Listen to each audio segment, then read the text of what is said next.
பெரியவா சரணம். பெரியவா வானொலியின் மாலை நிகழ்ச்சிகள் ஆரம்பமாகின்றன.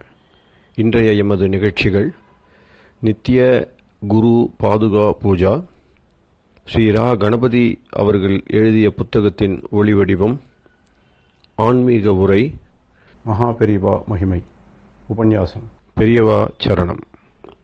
பெரியவா சரணம். அடுத்த நிகழ்ச்சி நித்திய குரு பாதுகா பூஜை. शुक्लाम्भरधरं विष्णुं शशिवर्णं चतुर्भुजं प्रसन्नवदनं ध्यायेत् सर्वविघ्नोपशान्तये। ममोपात्त समस्त दुरितक्षयद्वार श्री परमेश्वर प्रीत्यर्थं गुरुप्रसाद सिद्ध्यर्थं गुरुप्रीत्यर्थं गुरुपादपूजाम् अद्य करिष्ये। गुरुर्ब्रह्मा गुरुर्विष्णुर्गुरुर्देवो महेश्वरः गुरुः साक्षात् परब्रह्म तस्मै श्रीगुरवे नमः। अपारकरुणा सिन्धुं ज्ञानदं शान्तरूपिणं श्रीचन्द्रशेखरगुरुं प्रणमामि मुदान्वहम्। सदाशिवसमारम्भां शङ्कराचार्यमध्यमाम् अस्मदाचार्यपर्यन्तां वन्दे गुरुपरम्पराम्. எல்லோரும் குருவ பெரிவாள தியானம் பண்ணிண்டு அர்ச்சனை பண்ணுவோம். அஷ்டோத்திரம். பெரியவா அஷ்டோத்திரம் பல அஷ்டோத்திரங்கள் இருக்கு. அதுல எளிமையா சுலபமா எது இருக்கோ அதை நான் இப்ப சொல்றேன். எல்லோரும் இதை கேட்டுண்டே திருப்பி சொல்ல முடிஞ்சுபா சொல்லி சொல்லி பெரிவாளுக்கு பாதத்துல ஒவ்வொரு புஷ்பத்தை அர்ச்சனை பண்ணலாம். ओम श्री कांची कामकोटि पीठाधीश्वराय नमः। श्रीमत् चंद्रशेखरेन्द्र सरस्वती गुरुभ्यो नमः। संन्यासाश्रम शिखराय नमः। काषाय दंडधारिणे नमः। सर्वपीठापहारिणे नमः। स्वामिनाथ गुरवे नमः। करुणासागराय नमः। जगदाकर्षण शक्तिमते नमः। सर्वचराचर हृदयस्थाय नमः। ओम भक्त परिपालक श्रेष्ठाय नमः। धर्म परिपालकाय नमः। श्री जयेन्द्र सरस्वत्याचार्याय नमः। श्री विजयेन्द्र सरस्वती पूजिताय नमः। शिवशक्ति स्वरूपाय नमः। भक्ताभीष्ट प्रदायकाय नमः। ब्रह्मण्य पोषकाय नमः। ब्रह्म विष्णु शिवैक्य स्वरूपाय नमः। कांची क्षेत्रवासाय नमः। कैलाश शिखरवासाय नमः। स्वधर्म परिपोषकाय नमः। चातुर्वर्ण संरक्षकाय नमः। लोकरक्षण संकल्पाय नमः। ओम ब्रह्मनिष्ठापराय नमः। सर्वपापहराय नमः। धर्मरक्षक संतुष्टाय नमः। भक्तार्पितधन स्वीकर्त्रे नमः। सर्वोपनिषत् सारज्ञाय नमः। सर्वशास्त्रगम्याय नमः। सर्वलोक पितामहाय नमः। भक्ताभीष्ट प्रदायकाय नमः। ब्रह्मण्य पोषकाय नमः। नानाविध पुष्पार्चितपदाय नमः। रुद्राक्ष क्रीडधारिणे नमः। भस्मोद्दोलित विग्रहाय नमः। सर्वज्ञाय नमः। सर्वचराचर व्यापकाय नमः। अनेक शिष्य परिपालकाय नमः। मनश्चाञ्चल्य निवर्तकाय नमः। अभयहस्ताय नमः। भयापहाय नमः। यज्ञपुरुषाय नमः। यज्ञानुष्ठान रुचिप्रदाय नमः। यज्ञसम्पन्नाय नमः। यज्ञसहायकाय नमः। यज्ञफलदाय नमः।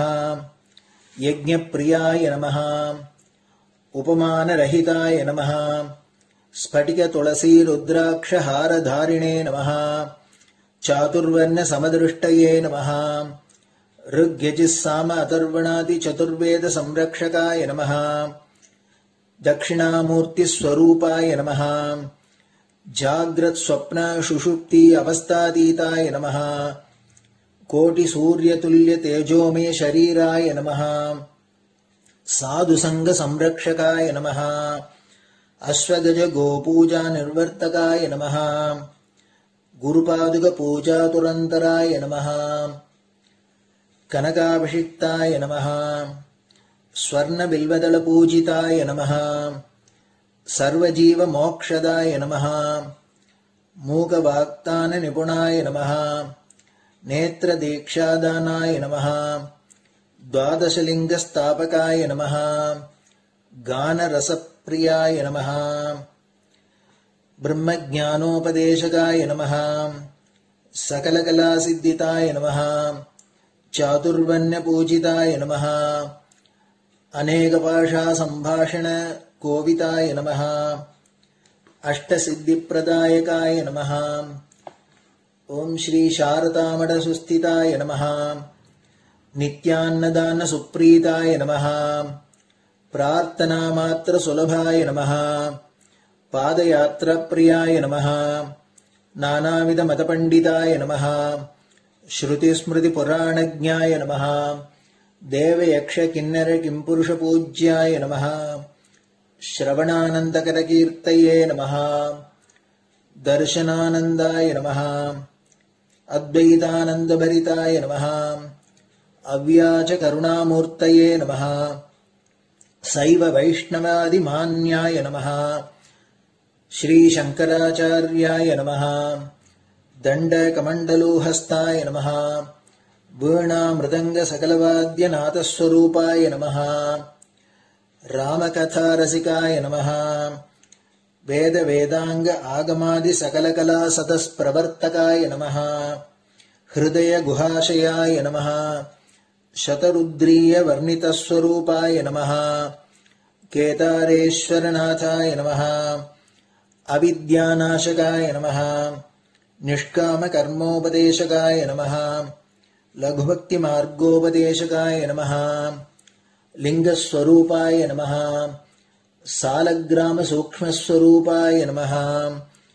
कालड्यां शंकर कीर्तिस्तंभ निर्माणकर्त्रे नमः. जितेन्द्रियाय नमः.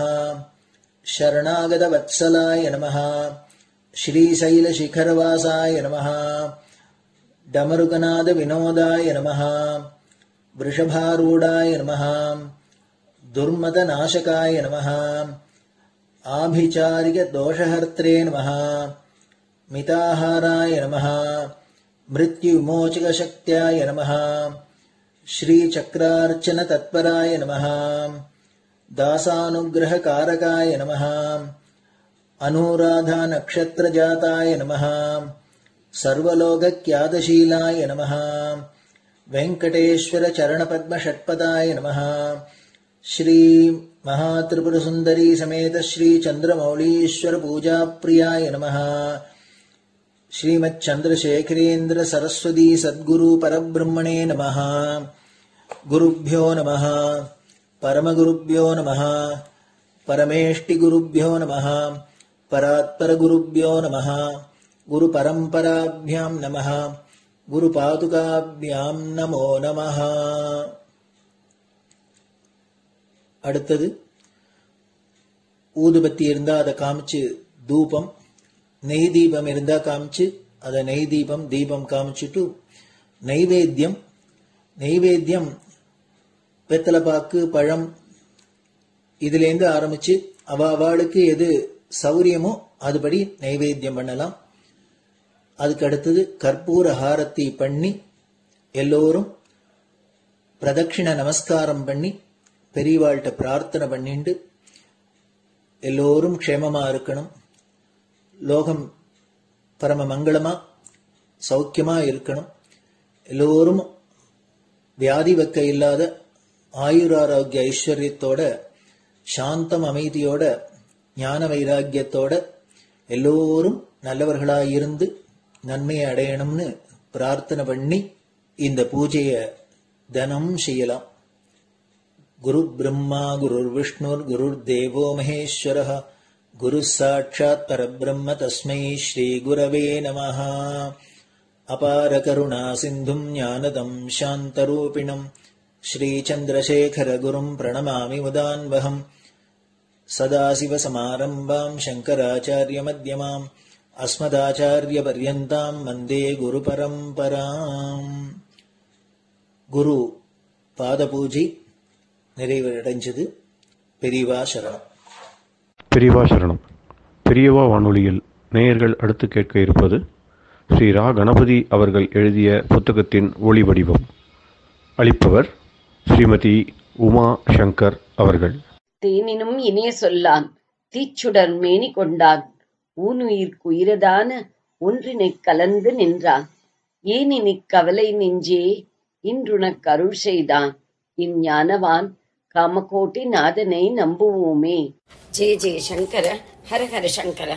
மகா பெரியவாளின் உபன்யாசங்களை ரா கணபதி அண்ணா தெய்வத்தின் குரல் என்ற பெயரில் 7 பாகங்களாக தொகுத்து அளித்ததின் 6ஆம் பாகத்தின் அடுத்த பகுதி அத்வைத்தம், அத்வைத்த சாதனை.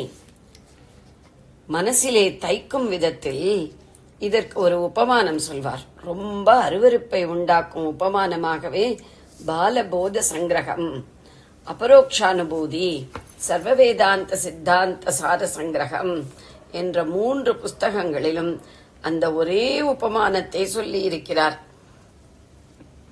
சர்வவேதாந்த சித்தாந்த சார சங்கிரகம் என்பது சதானந்தர் என்பவர் எழுதியதென்றும் கருத்துள்ளது.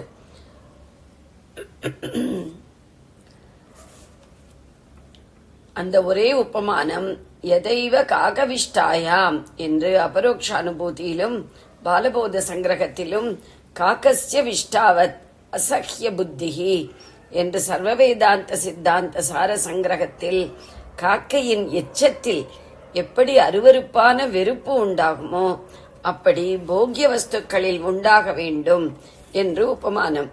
மரத்தடியில் உட்கார்ந்து வனபோஜனம் பண்ணிக் கொண்டிருக்கிறோம். பல தினசு சித்ரான்னம் வியஞ்சனங்கள் பரிமாறியிருக்கிறது.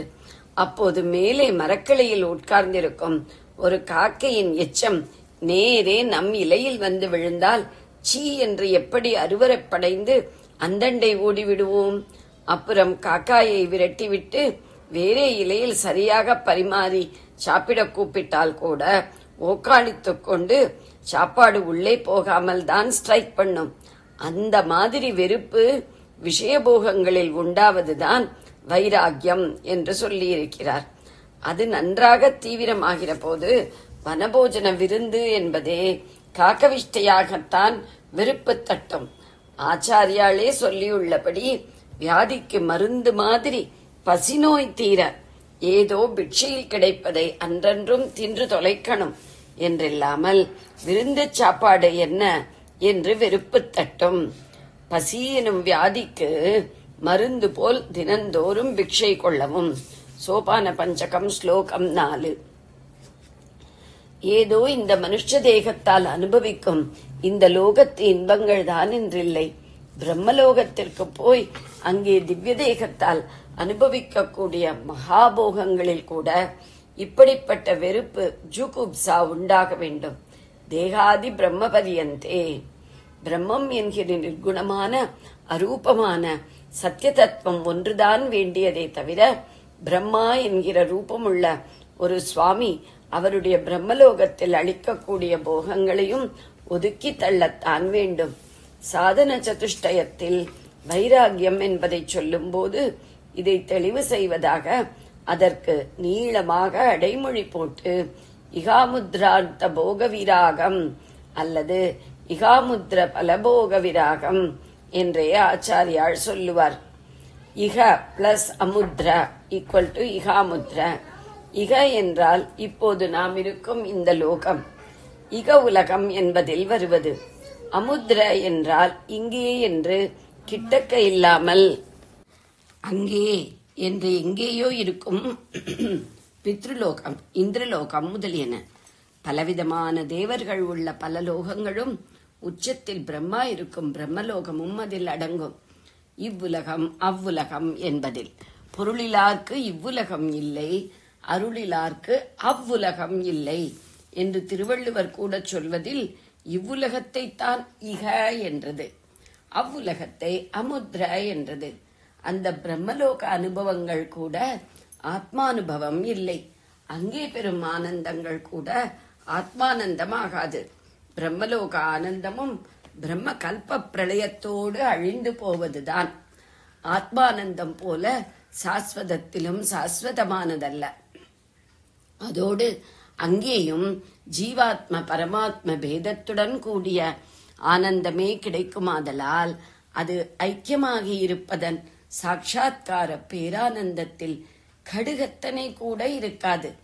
ஆகையால் இக அமுத்திரங்களில் ஒருவன் பெறக்கூடியதான அர்த்தங்களின், அதாவது வஸ்துக்களின் போகத்தில், அவ்வஸ்துக்களை அனுபோகம் பண்ணுவதில் விராகம், அதாவது வைராகியம், வைராகியம்தான் இகாமுத்ரார்த்த போக விராகம். இதையே இன்னொரு விதத்தில் இம்மை மறுமை பலன்களை அனுபவிப்பதில் வைராகியம் என்னும் போது இகாமுத்ர பல போக விராகம் என்கிறார். அர்த்தம் என்றால் வஸ்து, பலன், வஸ்துவிலிருந்து நாம் பெறுவது. வைராகியசாலிகளை வீதராகர் என்பது. வீதராகிணம் வினத யோகினம் என்று வாதாபி கணபதி பாட்டில் கூட வருகிறது. முண்டகோபனிஷத்தில் ரிஷிகளை ஞானத்தினால் திருப்தி கண்டவர்கள், ஆத்மாவை சாதித்துக் கொண்டவர்கள் வீதராகர்கள் என்று சொல்லி முடிவாக பிரசாந்தர்கள் என்று வர்ணித்திருக்கிறது. வைராகிய வெறுப்புக்கே நிர்வேதம் என்று ஒரு பேர். லோக விஷயங்களில் பூர்ணமாக உதாசீனம் ஏற்பட்டால் அதுவே நிர்வேதம். இந்த உணர்ச்சிதான் சாந்தரசம் என்பதற்கே காரணமாகிறது என்று அலங்கார சாஸ்திரத்தில் சொல்லி இருக்கிறது.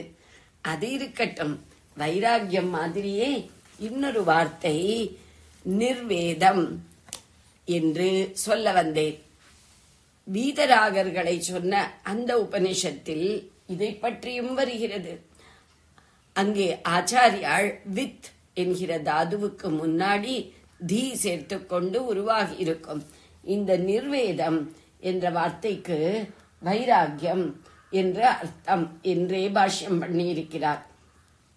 வைராகியார்த்தே என்று கர்ம மார்க்கத்தில் ரொம்பவும் உயர்வாக சொல்பவை இஷ்டாபூர்த்தம் என்கிற யஜ்ஞங்களும் சமூக பணிகளும் ஆகும். ஆனால் அதெல்லாமும் கூட பிற்பாடு ஞான யோகத்தில் கொண்டு விட்டு விலக வேண்டிய பிரிவிமினரிகளே பூர்வாங்கங்களே கர்மயோகத்தை சேர்ந்தவையே என்று புரிந்து கொள்ளாமல் அவையே லட்சியத்தில் சேர்ப்பவை என்று நினைப்பவர்களை அந்த உபனிஷத்தில் வடிகட்டின அசடிகள் பிரமூடர், சாதாரண மூடர் இல்லை, மகாமூடரான பிரமூடர் என்று முதலில் சொல்லி இருக்கிறது. அப்புறம் 2 மந்திரம் தள்ளி ஒருத்தன் புத்திசாலி பிராமணனானால் அவன் எத்தனை உசந்த கர்மாவாலும் பெறக்கூடிய ஸ்வர்காதிகள் அனித்யம் என்று பரீட்சித்து புரிந்து கொண்டு காரியமில்லாத பிரம்மத்தை காரியத்தால் அடைய முடியாது என்ற அறிவை பெற்று நிர்வேதம் பெற வேண்டும், அதாவது வைராகியம் அடைய வேண்டும். அப்புறம் பிரம்மனிஷ்டரான ஒரு குருவிடம் போய் உபதேசம் பெற்று தானும் பிரம்மஞானம் பெற வேண்டும் என்று வருகிறது. கர்மயோகம் முதல் ஸ்டேஜ் பிரம்மஞானத்திற்காக சந்நியாசியாகி உபதேசம் வாங்கிக் கொள்வது. 3வது ஸ்டேஜ் என்று பார்த்தோம். நடுவே 2வது ஸ்டேஜில் வருவதுதான் சாதன சதுஷ்டயம் என்றும் அதில் 2வது அங்கமாக சொல்லப்பட்டிருப்பது வைராகியம் என்றும் பார்த்தோம். இங்கேயோ முதல் ஸ்டேஜான கர்மாவை சொல்லி அப்புறம் இந்த வைராகியம் ஒன்றை மாத்திரம் சொல்லி டக்கென்று 3வது ஸ்டேஜான பிரம்மஞானோபதேசத்திற்கு போயிருக்கிறது. இதிலிருந்து வைராகியம் ஒன்றை கெட்டியாக பிடித்துக் கொண்டு விட்டாலே சாதனா சதுஷ்டயத்தின் சகல அங்கங்களும் அதிலேயே கரைந்து ஆட்டோமேட்டிக்காக வந்துவிடும் என்று ஆகிறது. ஆச்சாரியாள் இந்த உபனிஷத்துக்கு பாஷ்யம் பண்ணும்போது இதற்கு பல மந்திரங்கள் முன்னாடி எது லௌகிகமான அபரவித்யை, எது ஆத்தியாத்மிகமான பரவித்யை என்ற விஷயம் வரும்போதே பிரம்மஞானத்தை கொடுக்கும் பிரம்ம வித்யை எவரும் படித்து அர்த்த ஞானம் சம்பாதித்து விடலாம். ஆனால் அனுபவ ஞானம் சம்பாதிக்கணும் என்றால் வைராக்கியத்தோடு குருவை ஆசிரித்து உபதேசம் பெற்றால் தான் முடியும் என்று சொல்லி இருக்கிறார். குர்வாபிகமனாதி லட்சணம் வைராக்கியம் என்று வைராக்கியம் ஒன்றை மாத்திரமே குறிப்பிட்டு சொல்லி இருக்கிறார். வைராக்கியம் என்பது தர்ஷன ஸ்ரவணாதிபிகி ஜுகுப்சா, பார்க்கிறவை கேட்கிறவைகளில் வெறுப்பு என்று ஆச்சாரியால் லட்சணம் கொடுத்திருப்பதை பார்த்தோம். பார்க்கிறவை கேட்கிறவை என்று இரண்டு அவர் சொல்கிறார் என்றால் கிருஷ்ண பரமாத்மா கேட்க வேண்டியவை கேட்டவை, ஸ்ரதவ்யஸ்ய ஸ்ரோதவ்யஸ்ய ஸ்ருதஸ்ய ச என்று இரண்டு சொல்கிறார். கீதை 2வது அத்தியாயம் 52. ஏற்கனவே என்னென்னவோ அக்கப்போரெல்லாம் தெரிந்து கொண்டு மூளையில் திணித்து வைத்துக் கொண்டிருக்கிறோமே, அதுதான் கேட்டவை. இன்னும் அதை தெரிஞ்சுக்கணும் இதை தெரிஞ்சுக்கணும் என்று துருதுருத்துக் கொண்டிருக்கிறோமே, அதெல்லாம் தான் கேட்க வேண்டியவை. இந்த இரண்டிலும் நிர்வேதம் வருவதை பற்றி பகவான் சொல்கிறார். இதற்கு ஆச்சாரியால் பாஷ்யம் பண்ணும் போதும் நிர்வேதம் என்றால் வைராக்கியம் என்றே அர்த்தம் கொடுத்திருக்கிறார். மோகச் சேற்றில் அழுக்காகி கிடக்கும் புத்தி அந்த சேற்றுக்குட்டையை விட்டு வெளியில் வந்தால் அப்போது கேட்டது கேட்க வேண்டியது எல்லாவற்றிலும் வைராக்கியம் வரும் என்று இங்கே பகவான் சொல்லி இருக்கிறார். மோகத்தால் அழுக்கடைவது என்பதை ஆச்சாரியால் ஆத்மானாத்ம விவேக அறிவு குழம்பி போவது என்றே ஸ்பஷ்டமாக விளக்கியிருக்கிறார். அதுதான் சதுஷ்டயத்தில் முதலில் சொன்னது. அடுத்து வைராக்கியம். பகவானும் இந்த ஸ்லோகத்தில் இந்த ஆர்டரிலேயே சொல்லி இருக்கிறார். ராகம் அதாவது ஆசை இல்லாமல் இருப்பது வைராக்கியம். அப்படி இருப்பவன் வைராகி. பைராகி பைராகி என்று வடக்கத்தி ஆண்டி பண்டாரங்களை சொல்கிறோமே, அது வைராகிதான். அதாவது சந்நியாசம் என்றாலே வைராக்கியம்தான் என்ற அளவுக்கு ஈக்குவேட் பண்ணி இருக்கிறோம்.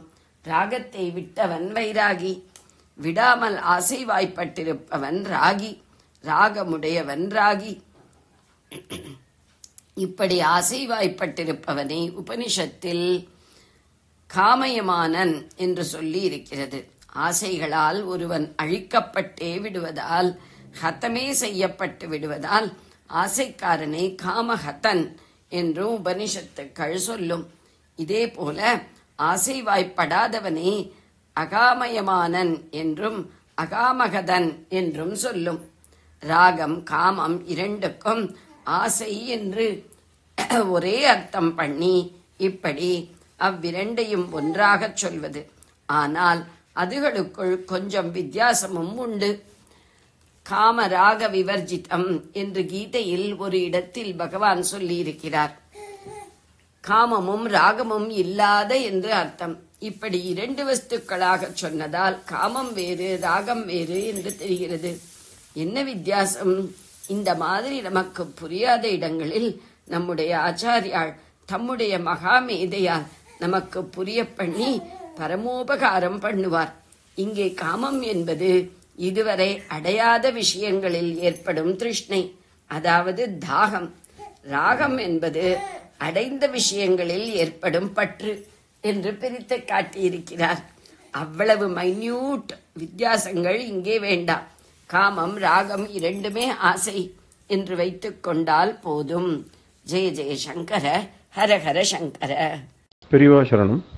இந்நிகழ்ச்சியின் அடுத்த பகுதி நாளை மாலை இதே நேரத்தில் ஒளிபரப்பாகும். பெரியவா சரணம். பெரியவா சரணம். பெரியவா வானொலியில் நேயர்கள் அடுத்து கேட்க இருப்பது திரு கவிக்கண்ணன் அவர்களின் ஆன்மீக உரை. பெரியவா சரணம். ராம் ராம். ஸ்ரீ குருப்யோ நமः. ஜெய ஜெய சங்கர, ஹர ஹர சங்கர. பெரியவா வானொலி நேயர்கள் அனைவருக்கும், மகா பெரியவாவுடைய பக்தர்கள் அனைவருக்கும் அடியேன் கவிக்கண்ணனின் அன்பு கலந்த நல்வாழ்த்துக்கள். ராம் ராம். ஜெய ஜெய சங்கர ஹர ஹர சங்கர. ஸ்ரீ குருப்யோ நம. குருவை நினைந்திட குற்றங்கள் விலகும். குருவை நினைந்திட குற்றங்கள் விலகும். குருவை வணங்கிட துஷ்டர்கள் இலையே. குருவை வணங்கிட துஷ்டர்கள் இலையே. குருவை நினைந்திட குற்றங்கள் விலகும். குருவை தொழுதிட கஷ்டங்கள் அகலும். குருவை தொழுதிட கஷ்டங்கள் அகலும். குருவை கண்டிட ஆனந்தமாவே. குருவை கண்டிட ஆனந்தமாமே. குருவை நினைந்திட குற்றங்கள் விலகும். குருவின் அருகினில் அமைதி பெருகும். குருவின் அருகினில் அமைதி பெருகிடும். குருவின் பார்வை அருளை பொழிந்திடும். குருவின் பார்வை அருளை பொழிந்திடும். குருவின் திருவாய் ஆறுதல் அளித்திடும். குருவில் திருவாய் ஆறுதல் அளித்திடும். குருவில் பதமலர் நற்றுணையாகுமே. குருவில் பதமலர் நற்றுணையாகுமே. குருவை நினைந்திட குற்றங்கள் விலகும். குருவை வணங்கிட துஷ்டர்கள் இளைய.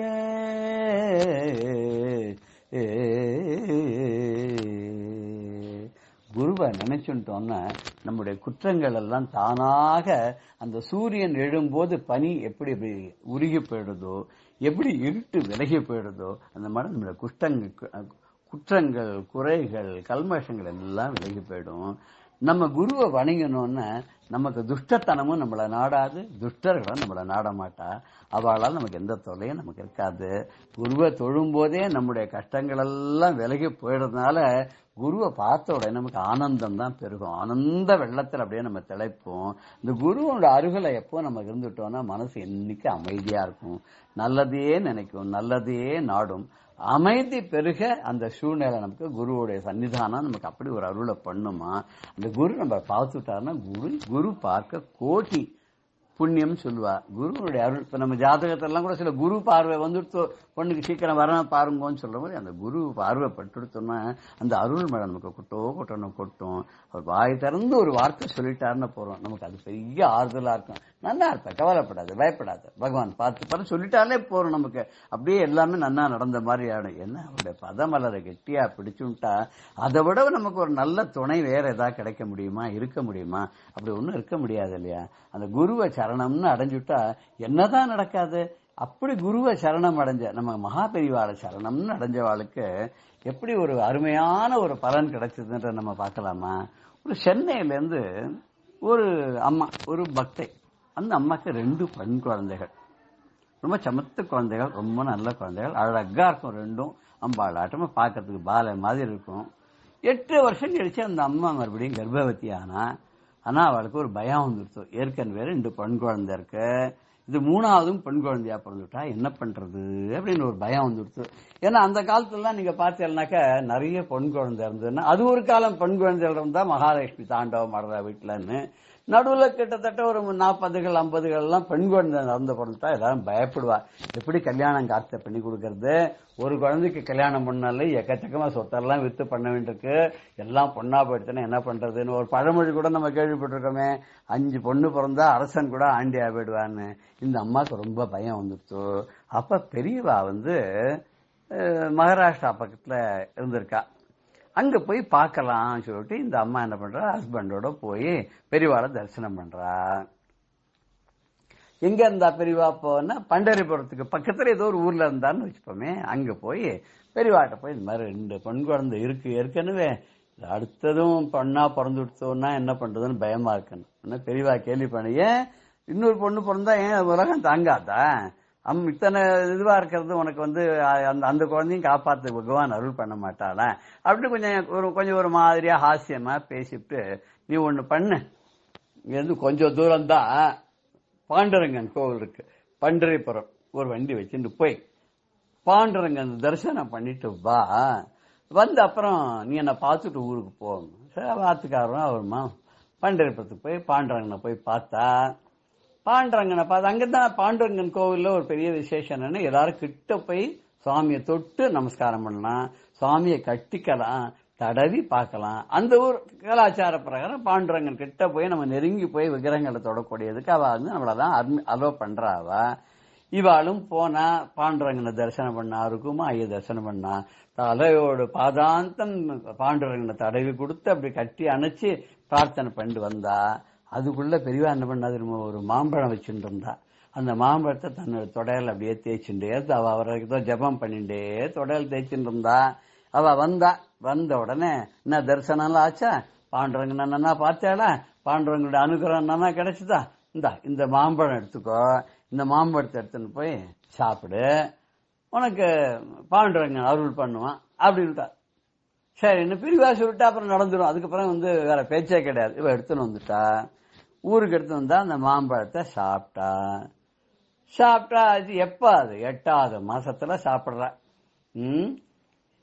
இது 8 மாசத்துக்குள்ளே அது ஆண் குழந்தையா பெண் குழந்தையான்னு ஓரளவுக்கு தெரிஞ்சிருக்கும்.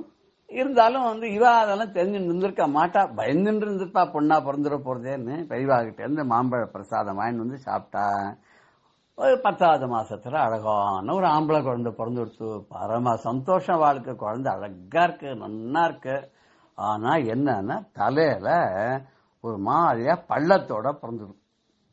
அதனுடைய தலையே ஒரு மாதிரி தொப்பி மாதிரி இருந்துதான், தொப்பி மாதிரி நடுவு தலை பள்ளமா அப்படி இருந்தான். பயந்து போயிட்டா, ஐயோ என்னடா இந்த குழந்தைக்கு தலை இப்படி இருக்கு, இது அங்கஹீனம்னு எடுத்துக்கணுமா இல்ல மூளை வளராத போயிடும் அர்த்தமா என்னன்னு தெரியலையே அப்படின்னு சொல்லிட்டு மறுபடியும் குழந்தைக்கு கொஞ்ச நாள் ஆகட்டும், 6 மாசம் ஆகட்டும்னு சொல்லி 6 மாசம் ஆகணும்னு எடுத்துட்டு பெரியவாளை பக்கத்துக்கு போனா.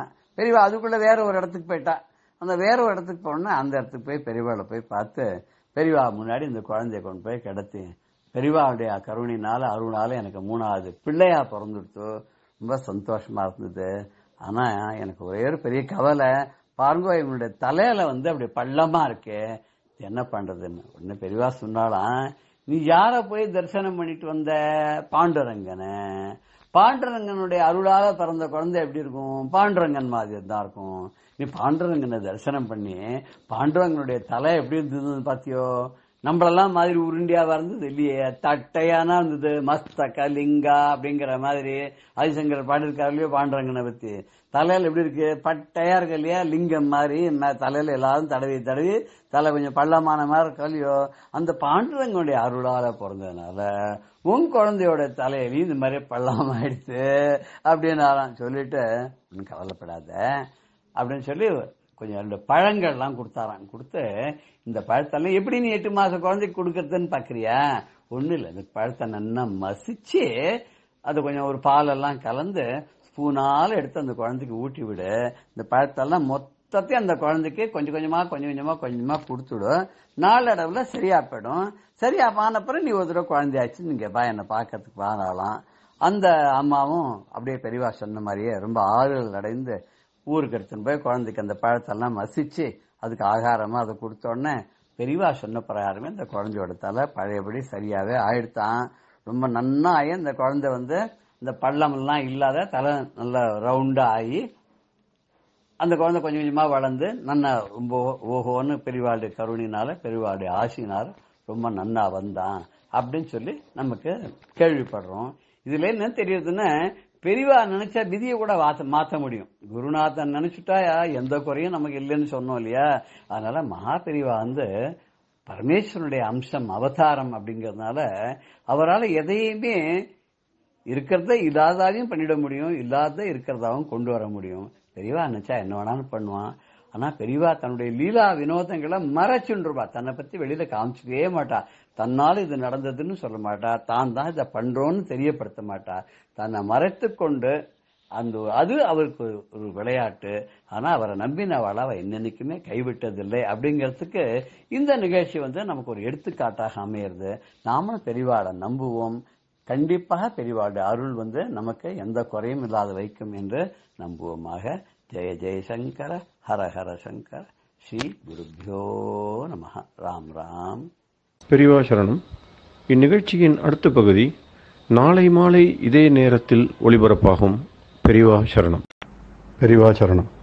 அடுத்த நிகழ்ச்சி மகா பெரியவா மகிமை உபன்யாசம்.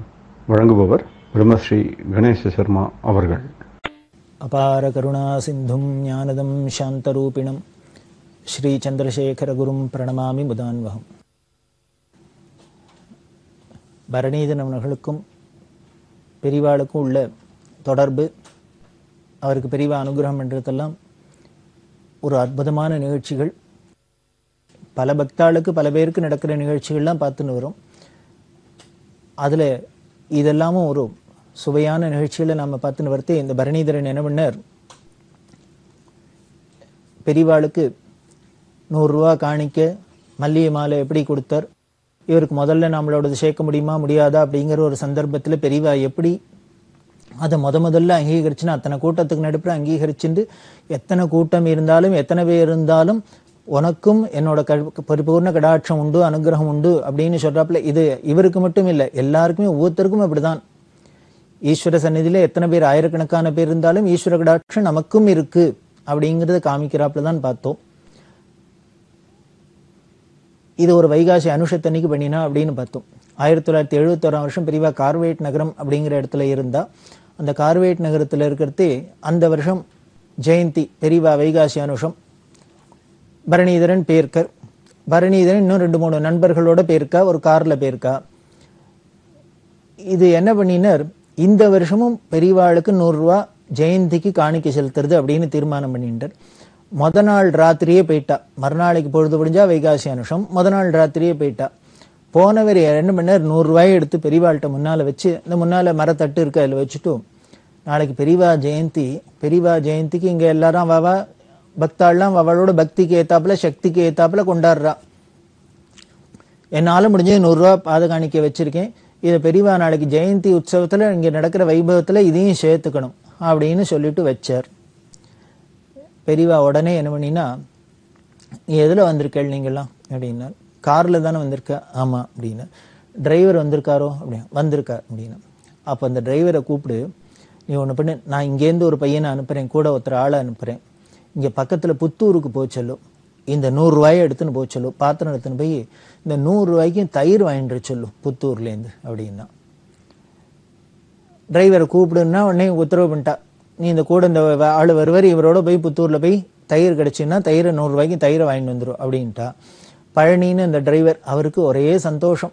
அவர் ஏற்கனவே அடிக்கடி பரணீதனோடு போய் பெரியவாளை பத்தி பிரபாவம் தெரியும்.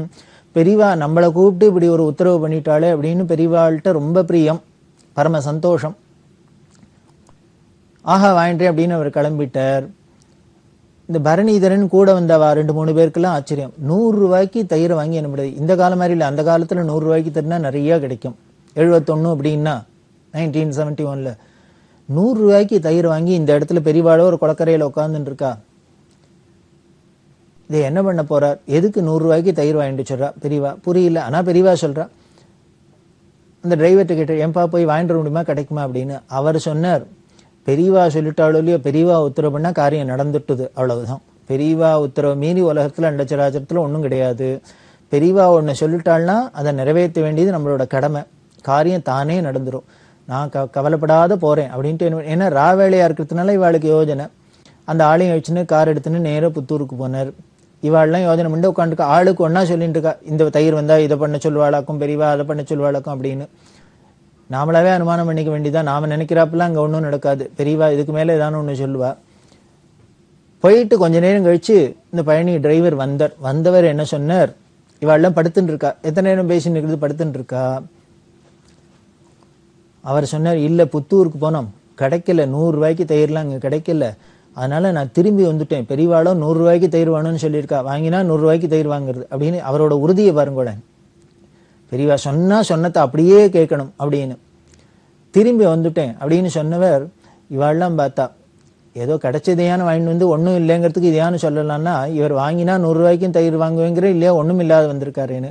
உடனே அந்த டிரைவர் பழனியை சொன்னேன், இங்கே கிடைக்காது திருப்பதியில் கிடைக்கும்னு சொல்கிறா, அதனால நான் திருப்பதிக்கு போய் வாங்கிட்டு வந்துடுறேன், பொழுது விடியறதுக்குள்ளே வாங்கிட்டு வந்துடுறேன், ஏன் திருப்பதிக்கு போயிட்டு வரணும், அதனால் உங்கள்கிட்ட சொல்லிட்டு போகலான்னு வந்தேன், திருப்பதிக்கு போய் வாங்கிட்டுறேன் அப்படின்னு.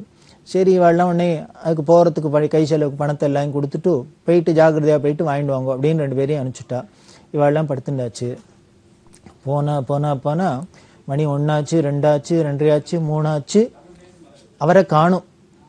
தயிர் வாங்க போனவாள் இவாளுக்கெல்லாம் ஒரு மாதிரி விசாரம் வந்துடுத்து, கவலை வந்துடுத்து, நல்லபடியாக வரணுமே அப்படின்னு. ஆனால் 4 மணி வாக்கில் ஆயிடுத்து. அந்த சமயத்தில் அவர் தூக்கோட 100 ரூபா தயிரோட வந்தார். இவர் வரத்துக்கும் பெரியவா உள்ளேந்து கதவை திறந்து விஸ்வரூப தரிசனம் கொடுக்கறதுக்கும் சரியா இருந்தது. பெரியவாள்கிட்ட வச்சா, இங்கே கிடைக்கல, புத்தூரில் கிடைக்கல, அதனால திருப்பதியில் போய் வாங்கிட்டு வந்துட்டார் அப்படின்னு சொல்லி வச்சா பெரியவாளுக்கு பரம சந்தோஷம். உடனே பரணிதன்ட்ட வாழ்கிட்ட சொன்னால், இன்னைக்கு வைகாசி அனுஷம், என்னோட பிறந்த நாளுங்கிறதுனால பட்டணத்துலேருந்தே எல்லா ஊர்லேருந்து நிறையா இப்போ தரிசனத்துக்கெல்லாம் வர ஆரம்பிச்சிடும். அவத்தரா நிறையா கூட்டம் வரும். இங்கேயோ நாம் ஒரு குளத்தங்கரையில் இருக்கோம். வைகாசி மாதம் நல்ல வெயில், உஷ்ணம் எப்படி இருக்குன்னு எல்லாருக்கும் தெரியும். அதுவும் ஆந்திராவில் கார்வேட் நகரத்தில் கேட்க வேண்டாம், ரொம்ப உஷ்ணமாக இருக்கும். வரவாளுக்கெல்லாம் இங்கே ஆகாரத்துக்கு ஏதானு பண்ணியானும். அதனால நான் இங்கே இருக்கிறவாளை விட்டு நிறைய சாதம் வடிக்க சொல்கிறேன். சாதம் வடித்தாக்க எல்லாத்தையும் தயிர் ஜாமா கலந்து அதுலேயே மாங்காய் இஞ்சி எல்லாத்தையும் நறுக்கி வெட்டி போட்டு தயிர் ஜாமா கலந்துடுது. வரவா அத்தனை பேருக்கும் தயிர் ஜாத்தை நீனே உங்கள் கையால் கொடு எல்லாருக்கும். இங்கே வந்தவாள்லாம் தரிசனம் பண்ணிட்டு அவ வயிறார குளிர தயிர் அதை சாப்பிட்டு போட்டோம். இந்த வெயிலுக்கு ரொம்ப ஹிதமாக இருக்கும் எல்லாருக்கும். அதுக்காக தான் தயிர் வாங்கிட்டு வச்சுனேன். அப்புறம் தான் இவளுக்கு புரிஞ்சுது, நாம் ஏதோ எதுக்காகன்னு நினச்சிருந்தா பெரியவா எப்படி பிளான் பண்ணியிருக்கா, மறுநாளைக்கு எப்படிலாம் கூட்டம் வரும், இந்த கூட்டத்துக்கு எப்படி எல்லாருக்கும் படி அளக்கணும் அப்படிங்கிறதுக்காக இந்த தயிரை வாங்கிட்டு வர சொல்லியிருக்கான்னு. அதே மாதிரியே மறுநாளைக்கு பொழுது விடிஞ்சுது. அண்டால தயிர் சால்லாம் கலந்தா 11 மணியிலேருந்து ஆரம்பித்து சாயந்தரம் 4 மணி மட்டும் இந்த பரணிதரன் கூட போயிருந்தவ எல்லாருமே ஃப்ரெண்ட்ஸு எல்லாருமே சேர்ந்து வரவாளுக்கெல்லாம் இலையில வச்சு கொடுத்தா எல்லாருக்கும் பரம சந்தோஷம். இப்போ ஏற்பட்ட ஒரு காட்டிலையும் வந்து பெரியவா தரிசனத்துக்கு தரிசனம் கிடைக்கிறது, வயிறார ஆகாரமும் கிடைச்சிது. எல்லாரும் பரம சந்தோஷத்தோடு போனால் அன்னைக்கு சாயந்தரம் இவ கிளம்பி வரா. உத்தரவு வாங்கிக்கிறது பெரியவா. இப்போ திருப்தி தானே, வரவாளுக்கெல்லாம் குளிர தயிர் ஜாமா இருந்துன்னா ரொம்ப சௌக்கியமாக இருக்கும் இந்த இடத்துல. அதுக்காக தான் இன்னைக்கு ஜெயந்தியாகவும் இருக்குது. எல்லாரும் வரா, வந்த கூட்டத்துக்கெல்லாம் நீ அன்னதானம் பண்ணி நாப்பில் இருக்கணும், அதனால தான் தயிர் வாங்கிட்டு சொன்னேன், கொடுத்தேன். உனக்கும் திருப்தி தானே, வந்தவாளுக்கெல்லாம் திருப்தி, வாங்கிட்ட வாழ்க்கெல்லாம் திருப்தி, சாப்பிட்ட வாழ்க்கும் திருப்தி, சாதம் போட்ட வாழ்க்கும் அதை விட திருப்தி இருக்குமே, திருப்தி தானே அப்படின்னு சொல்லி அனுப்பிச்சா. இவருக்கு பரம சந்தோஷம். நாம் ஏதோ இந்த 100 ரூபா காணிக்கே பெரியவாளுக்கு நடக்கிற அந்த வைபவத்தில் இதையும் சேர்த்துக்கணும், அணில் மாதிரி சேர்த்துக்கணும் அப்படின்னா பெரியவா என்ன பண்ணிட்டார், ஒரு பெரிய அன்னதான கைங்கரியத்தையே நமக்கு கொடுக்குறாப்புல கொடுத்து அனுகிரகம் பண்ணிட்டா. இதுதான் நாம தான் நினச்சிட்டு இருக்கோம், 100 ரூபா தானே, 500 ரூபா தானே, 1000 தானே அப்படின்னு. ஈஸ்வரனுக்கு இந்த வேல்யூ மணி வேல்யூ வச்சுன்னு அவரோட கிருபை இருக்கிறது இல்லை, எப்படி இருக்குன்னு நம்மளோட பாவத்தை பொறுத்தது. பத்திரம் புஷ்பம் பலம் தோயும் சுவாமி கீதையில சொல்றாரு, நீ என்ன வேணா பண்ணு, எனக்கு என்ன பவுனா கொடுக்கணும் வெள்ளியா கொடுக்கணும் அப்படித்தான் கொடுக்கணும் அப்படித்தான் இருக்கணும் இல்லை. உனக்கு கையில கிடைச்சது உன் சக்திக்கு உள்ளது என்ன முடியும், ஒரு பூ முடிஞ்சா போடு, இல்லை ஒரு பழம் முடிஞ்சா பண்ணு, ஒன்றும் இல்லையா ஒரு எங்கேயான இலையை பறிச்சு போடு, ஒன்றும் இல்லையா ஒரு சொட்டு தண்ணி.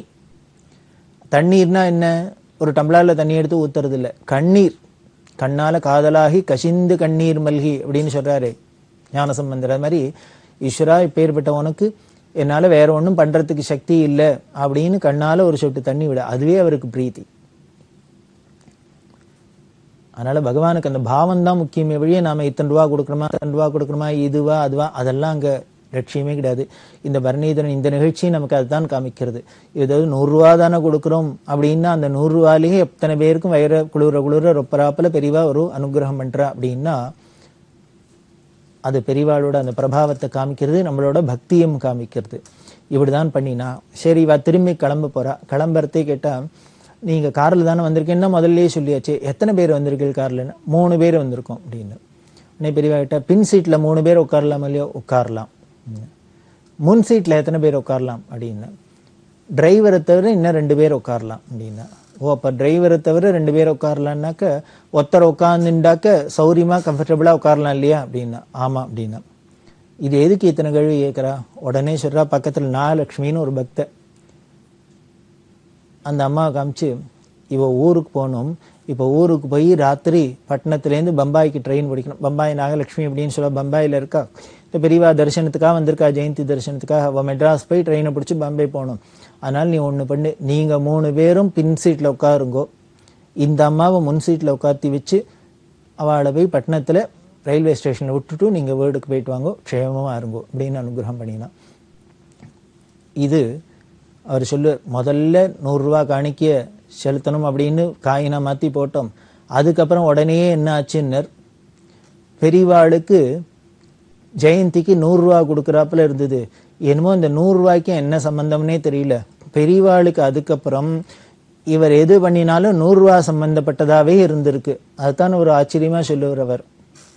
100 100ஆவே இருக்கு. சதங்கண்ட பெரியவாளுக்கு 100 ரூபா காணிக்கையிலேயே கைங்கரியம் பண்றாப்புல இருக்கு அப்படின்னு. இந்த 2 நிகழ்ச்சியிலையும் இவராவே 100 ரூபா கொடுக்கணும் அப்படின்னு தீர்மானம் பண்ணிட்டு போய் கொடுத்தது. இப்படி 2 நிகழ்ச்சி இல்லையா? அதே மாதிரி பெரியவாளாவே இவர் தீர்மானமே பண்ணாத திடீர்னு பெரியவா வலியை ஏத்துண்டதும் 2 நிகழ்ச்சி. அதுலயும் பார்த்தேன்னா இதே 100 ரூபா. ஒரு சமயம் தீபாவளியும் போது பெரியவாளை தரிசனம் பண்ணலாம் அப்படின்ட்டு காலங்காலத்தில் இவன் நுங்கம்பாக்கத்துலேருந்து கிளம்பி போயிருக்கா. தத்தாஜின்னு இவரோட கூட இருக்கிறவர், அவள் 2 பேருமா கிளம்பி போயிருக்கா. காலங்காலத்தால் போயாச்சு. ஏன்னா தீபாவளி அன்னைக்கு சீக்கிரமே ஸ்நானம் பண்ணுவா இல்லையா, கங்கா ஸ்நானம்ட்டு உடனே கிளம்பி போயிட்டா. பெரியவாளை போய் தரிசனம் பண்ணா காஞ்சிபுரத்தில். பெரியவா இவர்கிட்ட சொல்றா, இன்னைக்கு தீபாவளிக்கு வந்திருக்க, நான் ஒன்று சொன்னா நீ பைய ஒன்று செய்வியா, கைங்கரியம் பண்ணுவியா அப்படின்னு. இவர் சொன்னேன், எது பண்ணாலும் காத்துருக்கேன் அப்படின்னு. எனக்கு தீபாவளி இன்னைக்கு என்கிட்ட கைக்கரியம் பண்ணுறவா இருக்கா, அவளுக்கெல்லாம் வேஷ்டி கொடுக்கணும், புதுசாக வேஷ்டி துண்டு கொடுக்கணும், அதனால நீ வாங்கி தரியா அப்படின்னா. வேஷ்டி வாங்கி கொடுக்குறியா அப்படின்னு. இவர் பார்த்தார், இதை எதிர்பார்க்கல. அவளுக்கு 4-5 பேருக்கு வேஷ்டி வாங்கணும்னா அந்த காலத்து விலைக்கு ஒரு வேஷ்டி துண்டுக்கு 100 ரூபாயானும் வேணும். என்கிட்ட நான் பணம் கொண்டு வரலையே. இவர் அது மாதிரி எடுத்துன்னு போகலை, எதிர்பார்க்கல. அத்தனை வேஷ்டி வாங்குறாப்புல என்கிட்ட பணம் கொண்டு வரலையே. உடனே பெரியவா, நீ பணம் கொண்டு வரலைன்னா ஒன்று பண்ணு, யார்ட்டானு கடன் வாங்கியானு வாங்கி கொடுத்துரும், அதுக்கப்புறம் இப்போ வேஷ்டியை வாங்கி கொடுத்துரும், அப்புறம் அவளை கடனை அடைச்சிரும் அப்படின்னு. இவர் பார்த்தார், என்ன தர்மம் இடத்துல கடன் வாங்கியானும் பெரியவா வலிய தர்மம் நினைச்சுறாளே அப்படின்னு. இப்படி யோஜனை பண்ணிட்டு அவர் தத்தாங்கிற பக்கத்தில் இருக்கிறவர் சொன்னார், தத்தாஜி பெரியவா ஒரு உத்தரவு பண்றா, அப்போ போய் நீ இனிமே அது இதுன்னு சொல்லிட்டு இருக்க, ஆகட்டும் பண்றேன்னு சொல்லு, பணம் வேணும்னா நான் கொடுக்குறேன், நீ உங்ககிட்ட இல்லை இல்லைன்னு அங்கே போய் பெரியவாள்கிட்ட சொல்லிட்டு இருக்காத. பெரியவா ஒன்று பெரியவாளுக்கு தெரியாதா இருக்கா இல்லையான்னு? அப்படி நம்மகிட்ட இல்லைன்னு சொன்னா கூட யார்ட்டேன்னு வாங்கியானு கைமாத்து வாங்கியானு பண்ணுன்னு சொல்றான்னா அதுக்கு ஏதோ காரணம் இருக்கு, பெரிய அனுகிரகம், அதனால பண்றேன்னு சரின்னு மட்டும் ஒத்துக்கோ அப்படின்னு. சரி பண்றேன் அப்படின்னு. சரி பண்ணு அப்படின்னா, என்ன நின்றுட்டு இருக்க, போய் வாங்கிட்டு வா கடையில் அப்படின்னா. அப்போ பார்த்தா மணி 6:30 மணி கார்த்தால. இவர் சொன்னார், மணி 6 தான் ஆறுது, 8 மணி 9 மணிக்கு மேலே தான் கடை திறப்பா, அதனால கடை திறந்தோன்னு போய் வாங்கிட்டு வந்து கொடுக்குறேன் அப்படின்னா. அதெல்லாம் இல்லை, இப்பவே போய் வாங்கிட்டு வா அப்படின்னு. வேடிக்கையா இருக்கும். சில இதெல்லாம் பெரியவா பார்த்தா இந்த க்ஷணமே பண்ணுங்கிறாப்புல இருக்கும். நமக்கு பார்த்தா இது நடக்குமா நடக்காதா அப்படின்னு தான் தோணும், ஆனா நடந்துரும். உடனே பெரியவா சொன்னா, இங்கேருந்து போ, பக்கத்துல ஒரு அந்த இதே தெருவில் 5-6 வீடு தள்ளி ஒரு கடை இருக்கு, துணிக்கடை இருக்கு. அந்த துணிக்கடைக்கு பின்னாலே தான் வீடும். தூங்கின்னு இருப்பா, நீ போய் கதவை தட்டு, கதவை தட்டி எழுப்பி கடையை திறந்து இது மாதிரி வேஷ்டி துண்டு வேணும்னு கேளு, நான் சொன்னேன்னு சொல்லு கொடுப்பேன் அப்படின்னு. சரி பெரியவா சொல்லியாச்சு. அதுக்கப்புறம் என்ன, போனால் அந்த இந்த கடைக்காரர் தூங்கி இந்த அவர் எழுப்பினே, பெரியவா சொல்றான்னு விழுந்தடிச்சுன்னு ஏந்துன்னு வந்து கடையை திறந்து வேஷ்டி துண்டெல்லாம் கொடுத்தா. எடுத்துன்னு வந்தோடனே பெரியவா இவாளுக்கு கொடு அவளுக்கு கொடு உங்கையாலே கொடு அப்படின்னா எல்லாருக்கும் கொடுக்க சொன்னா. யாராருக்கெல்லாம் கொடுக்க சொன்னாலும் எத்தனை வாங்கிட்டு சொன்னாலும் கொடுத்தாச்சு. இல்லை தீபாவளியா இருக்கு, அவளும் இன்னைக்கு புதுசு கட்டின்னு இருக்கட்டும் அப்படிங்கிறதுனால தான் உன்னை வந்து நல்ல வேலையா நீ வந்து உங்ககிட்ட கொடுக்க சொன்னேன் அப்படின்னு. இப்படி இவாளுக்கெல்லாம் வேஷ்டி வாங்கி கொடுத்தது எவ்வளோ ஆச்சுன்னா செலவு 100 ரூபா ஆச்சு. அதுக்கப்புறம் போய் எந்த கடனை கொடுத்துருன்னா தவறாத கொடுத்துருன்னா கொடுத்தாச்சு. இப்போ இவராகவே ஒரு தடவை தி கைடுக்கு சன்மானம் வந்தது 1000 ரூபாயில் 100 ரூபா கொடுத்தார். அதே மாதிரி கார்வேட் நகரில் போகிறதையும் 100 ரூபா காணிக்க வச்சார். இப்போ பெரிய அது 2 இவராகவே வலிய 100 ரூபான்னு கொடுத்தது. இப்போ பெரியவாவே வலிய வாங்கிக்கிறது என்னன்னு, அவ சொன்ன கைங்கிறதுக்கு வேஷ்டி துண்டு வாங்கி கொடுன்னா வாங்கி கொடுத்த எவ்வளோன்னா 100 ரூபா செலவாச்சு. இப்படி ஒரு தடவை 2 தடவை 3ஆம் தரம் ஆச்சா. இன்னொரு தரம் அதிசயம், பெரியவா கலவையில் இருந்தா அப்படின்னு சொன்னோம். கலவையில் இருக்கிறதே இவர் தரிசனத்துக்கு போயிருக்கார், தரிசனம்லாம் பண்ணியாச்சு. ராத்திரி ஒரு 7:30 மணி 8 மணி வரைக்கும் இவர் உத்தரவு வாங்கிட்டு கிளம்ப போறார். கிளம்புறதே பெரியவா என்ன பண்ணா, நீ ஒன்று பண்ணு, எனக்கு ஒரு பெஞ்சு ஒன்று பண்ணி கொடுத்துட்டு போயேன் அப்படின்னா. இவருக்கு ஆச்சரியம் என்ன, திடீர்னு ஏதோ பெரியவா பெஞ்சு பண்ணி கொடுங்கிறா அப்படின்னு. பண்ணி கொடுத்துட்டு போ அப்படின்னா இவர் இப்பவும் என்ன சொன்னார், இல்ல என் கையில நான் அதுக்கு உண்டான பணம் எவ்வளவு ஆகும்னு தெரியல, ஒரு பெஞ்ச் பண்ணணும்னா அதுக்கு ஏத்தாப்புல வசதி இல்லை, நான் கொண்டு வரலையே, பையில என்கிட்ட பணம் இல்லை அப்படின்னு. உடனே பெரியவா, மடத்துல கடன் வாங்கிட்டு போய் பண்ணிட்டு வா. மடத்துல மேனேஜர் இருப்பார், ஜானகிராமையா அப்படின்னு ஸ்ரீகாரியம் இருப்பார். அவ மடத்துல காமாட்சி கோவில்லாம் பாத்துக்குவா. இங்க யார்ட்டேன்னு சொல்லி கைமாத்து வாங்கி கொடுத்துரு, ஆனா மறக்காத ஊருக்கு போய் அவளுக்கு அந்த பணத்தை அனுப்பிச்சிரு அப்படின்னு சொல்லிட்டு உள்ள போயிட்டா. இவர் வெளியில வந்துட்டார். வெளியில வந்து அந்த ஜானகிராமையிட்ட சொன்னார், பெரியவா உத்தரவு பண்ணியிருக்கா, பெஞ்ச் பண்ணி கொடுத்துட்டு போங்கிறா, எனக்கு எவ்வளவு செலவாகும் என்ன ஏதுன்னு புரியல, கையில பணமும் இல்லை, என்ன பண்றது அப்படின்னு. இதே ஜானகிராமையா சொன்னார், அதெல்லாம் கவலைப்படாத, மடத்து பணம் இருக்கு, நான் எடுத்து தரேன், எத்தனை வேணா வாங்கிக்கோ, பெஞ்சு என்ன ஆறுதோ பண்ணி கொடுத்துட்டு போனேன். இவர் சொன்னார், யார்ட்டையானு கைமாத்து வாங்கிக்கோன்னு சொல்லிக்கானாலும் மடத்து பணத்திலேருந்து கொடுக்காங்க, மடத்து பணத்திலேயே எடுத்து மடத்துக்கே பண்றதுக்கு பெரியவாளுக்கு பண்றது நியாயம் இல்லை, நீங்க உங்களோட சொந்த பணத்துல இருந்தா கொடுங்கோ, நான் அதை அடைச்சுடுறேன் அப்படின்னு. அவர் உடனே அவர்கிட்ட 100 ரூபா வாங்கிட்டு அவர் உடனே சொன்ன, பக்கத்துல இங்க யாரை போய் கேட்கறது, இங்க அதுக்கு பண்றவா இருக்காளா, கார்பெண்டர் இருக்காரா, என்ன பண்ணலாம் அப்படிங்கிறது அவரே சொன்னார். அதெல்லாம் கவலையே பட வேண்டாம், இங்க நான் 10 அடி நடந்தீங்கன்னாக்க ஒரு கடை இருக்கு, அதுல ஒரு ஆசாரி இருக்காரு, அவர்கிட்ட போய் கேளு, இப்ப மணி 8:30 ஆயிடுத்து, அவர் என்னமே பூட்டின்னு போயிடுவார், நீ அதனால சீக்கிரம் போய் அவரை பிடிச்சி இது மாதிரி பண்ணி தரணும்னு சொல்லு, பெரியவா சொல்றான்னு சொல்லு, அவர் பண்ணி கொடுப்பார் அப்படின்ட்டு 100 ரூபா பணத்தையும் கொடுத்து இங்க வந்தா. அதே மாதிரி அவர் கடையை சாத்துன்னு கிளம்புறதுக்கு இருந்த சமயத்துல இவ போய் பிடிச்சு மாதிரி பெரியவாளுக்கு ஒரு பெஞ்சு பண்ணி தரணும், இப்ப பொழுது விடியறதுக்குள்ள பண்ணணும், இப்பயே பண்ணணும் அப்படின்னா அவர் உடனே இதுக்கு என்ன மரம் எல்லாம் வேணும் அப்படிங்கிறத லிஸ்ட் போட்டு என்ன பண்ண, நீங்க போய் பக்கத்துல போய் இடத்துல வாங்கிட்டு வாங்கோ, நான் அதுக்குள்ள போய் சாப்பிட்டுட்டு வந்துடுறேன், பண்ணிவிடலாம் அப்படின்னு. இவாள் அதே மாதிரி போய் வாங்கிட்டு வந்தா. இந்த ஆளு பண்ண ஆரம்பிச்சார். ராத்திரி 11 மணிக்கு மேல பண்ண ஆரம்பிச்சு இவா 2 பேரும், இந்த பரணிதனா அவரோட ஃப்ரெண்டும் நண்பருமா உட்காந்துட்டு பார்த்துட்டு இருக்கா. பார்த்துன்னு அவருக்கு ஏதாவது ராமுழுக்களும் பொழுத கழிக்கணுமே, பெஞ்சு பண்ற வரைக்கும் இவா ஏதோ கதையெல்லாம் பேசின்னு எல்லாம் பண்ணியிருந்தா. ஒரு டீயை குடிச்சிட்டு அன்னைக்கு ஆகாரம் வேளுக்கு தான் இப்படி வெடிகாரத்தால 4 மணி வாக்குல பெஞ்சியை பண்ணிவிட்டார். பெஞ்சியை பண்ணா பரம சந்தோஷம். இவா 2 பேருமா பிடிச்சு கொண்டு பெரியவாள்கிட்ட போட்டா. இது எவ்வளவு ஆச்சுனர், இதே 100 ரூபா ஆச்சு. மரம் வாங்கினது இவருக்கு கூலி கிளி எல்லாம் 100 ரூபா ஆச்சு. பெரியவாளுக்கு ராவோட ராவா ஒரு பெஞ்சியை பண்ணி கொண்டு அர்ப்பணம் பண்ணியாச்சு. மறுநாளைக்கு காலங்கார்த்தால இவா கிளம்பி வரப்போறா. பெரியவா விடிய சிவராத்திரி மாதிரி முழிச்சுந்தியாக்கும் பெஞ்சு பண்ணணுங்கிறதுக்காக அப்படின்னு பண்ணி அனுகிரகம் பண்ணி இவாளுக்கு பிரசாதத்தை கொடுத்து அனுப்பிச்சா. இப்படி 1 தரமாச்சு, 2 தரமாச்சு, 3 தரமாச்சு, 4 தரமாச்சு. திருப்பி இவர் என்ன கைங்கரியம் பண்ணினாலும், இவராவே பண்ணினாலும் 100 ரூபாயாவே இருக்கு, பெரியவாளாவே கேட்டு இதானம் பண்ணிட்டாலும் 100 ரூபாயாவே இருக்கு அப்படின்னு அவருக்கு பரம சந்தோஷமா இருக்கும். இந்த 100க்கும் ஏதோ பெரியவாளுக்கும் நமக்கும் ஏதோ சம்பந்தம் இருக்கு போல இருக்கு, இப்படி 100 ரூபாயிலேயே அனுகிரகம் இருக்கு அப்படின்னு. இப்படி பல நிகழ்ச்சிகள் இப்படி இருக்கிறதே பெரியவானம்னா. காளஹஸ்தியில ஒரு தினம் வேதா சதஸ் நடந்துட்டு இருக்கிறதே, ஆகம சில்ப சதஸ். பெரியவா அவர்கிட்ட, உங்க வாசன் நீ கூப்பிட்டாக்க இங்க வருவரோ அப்படின்னு. எஸ் வாசன் பெரிய பொசிஷன்ல இருக்கிறவர். இவர் பெரியவா சொன்னாலேன்ட்டு கேட்டாக்க என்ன சொல்ல முடியும், வருவரா மாட்டாருன்னு நமக்கு என்ன தெரியும், போய் வேணா சொல்லி பார்க்கலாம். உடனே இவர் மெட்ராஸ்க்கு வந்தார். வாசன்ட்ட சொன்னார், பெரியவா அவங்களை வர முடியுமான்னு கேட்கறா, எப்போ சௌரியப்பட்டதோ வர சொல்ற அப்படின்னா. வாசனுக்கு ஒரே சர்ப்ரைஸ், பெரியவா நம்மளை கூப்பிட்டு அனுப்புறாளே, எதுக்கு வர சொன்னா. உடனே ஒன்னு தெரிஞ்சுக்கோ, பெரியவா உத்தரவு வருது, ஏன் சௌரியம்லாம் இல்லை, பெரியவா சொல்லிட்டாள்னா உடனே பண்ணிட வேண்டியது அந்த காரியத்தை. பெரியவாளுக்கு எப்போ சௌரியம்னு கேளு, அப்ப நான் வரேன் அப்படின்னு. உடனே என்ன பண்ண, நீ இப்பயே கிளம்பி திருப்பி போ, பெரியவாள்கிட்ட போ, பெரியவாள்கிட்ட கேளு, எப்ப நான் வந்தா பெரியவா உத்தரவு பண்றாளோ அப்ப வரேன்னு சொல்லு, நான் ரெடியா இருக்கேன், நீ அங்க போயிட்டு எப்ப என்ன வர சொல்றான்னு பெரியவா அங்கேருந்து போன் பண்ணு, நான் உடனே கிளம்பி வரேன்னு. இவர் போய் பெரியவாள்கிட்ட கேட்டா, நாளைக்கு சாயந்தரம் 4 மணிக்கு வர சொல்லு அப்படின்ட்டா.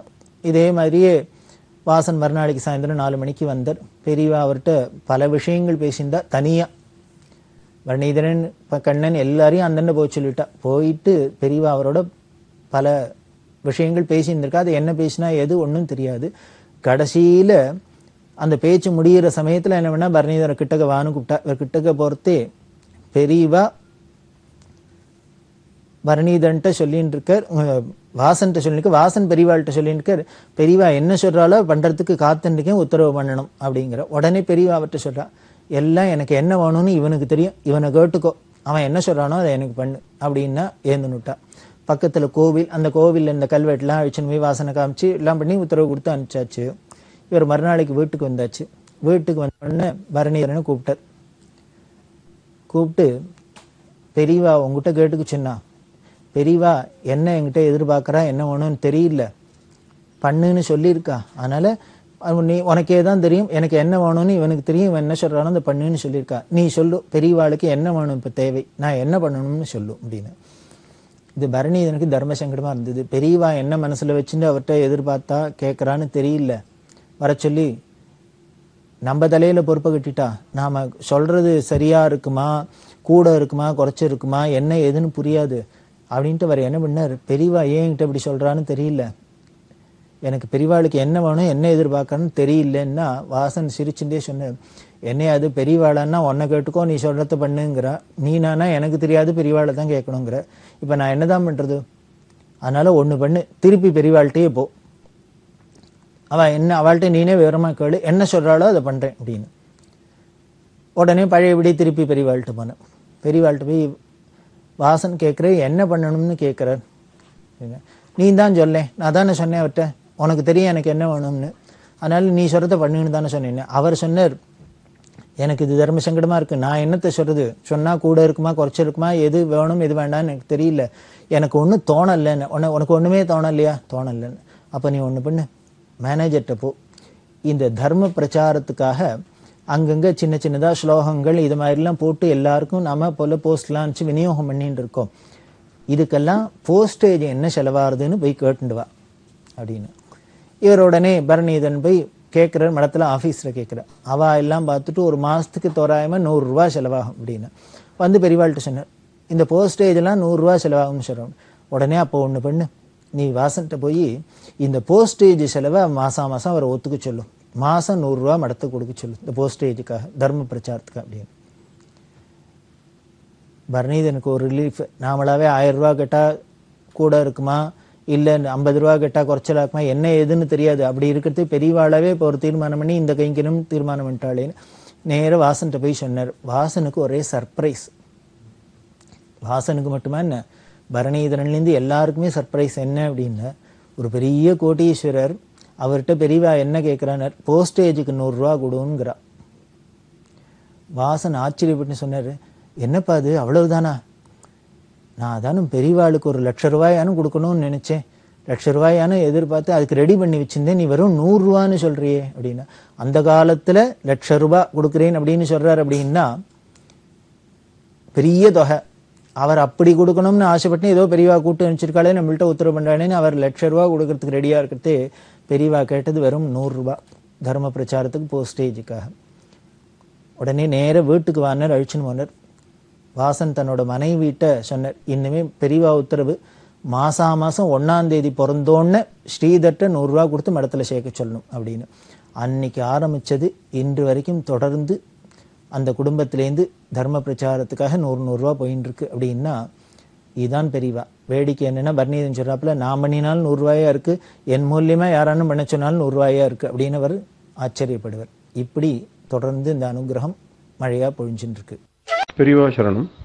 இந்நிகழ்ச்சியின் அடுத்த பகுதி நாளை மாலை இதே நேரத்தில் ஒளிபரப்பாகும். பெரியவா சரணம். பெரியவா சரணம். அடுத்த நிகழ்ச்சி திருவாசக இன்னிசை. வழங்குபவர் ஸ்ரீ சத்குருநாத தேசிகர் அவர்கள். பெரியவா சரணம். திருச்சிற்றம்பலம். திருத்தோள்நோக்கம். பூத்து ஆறும் பொய்கை புனல் இதுவே எனக் கருதி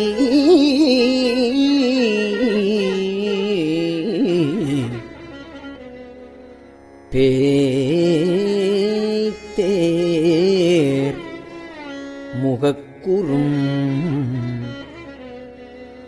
பேதை குணம் ஆகாமே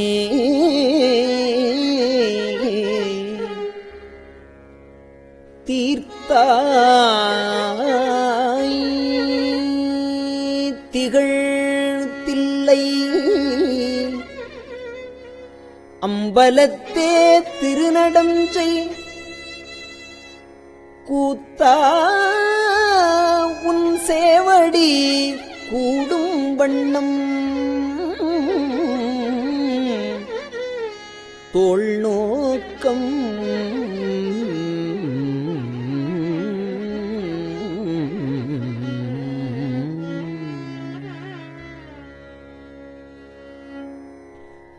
என்றும் பிறந்து இறந்து என்றும் பிறந்து இறந்து ஆழாமை ஆண்டு கொண்டான் கன்றால் விளவறிந்தான் பிரமன்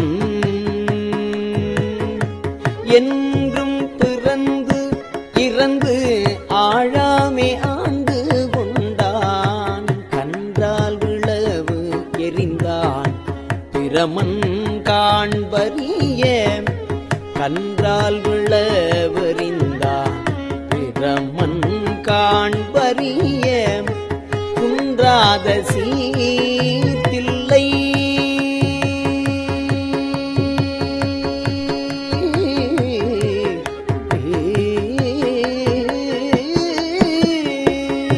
குன்றாத சீர்தில்லை அம்பலவன் குணம் குன்றாத சீர்தில்லை அம்பலவன் குணம் பரவி குன்றாத சீர்தில்லை அம்பலவன் குணம் பரவி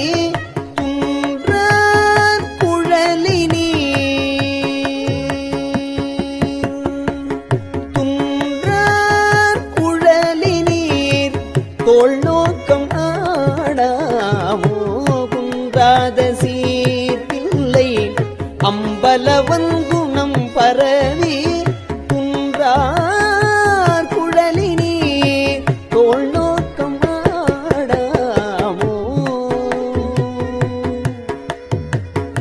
தோள் நோக்கம் ஆடாமோ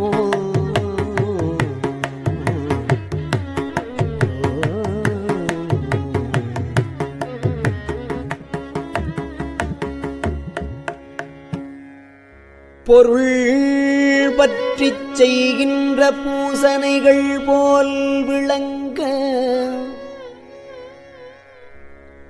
செருப்புற்ற சீரடி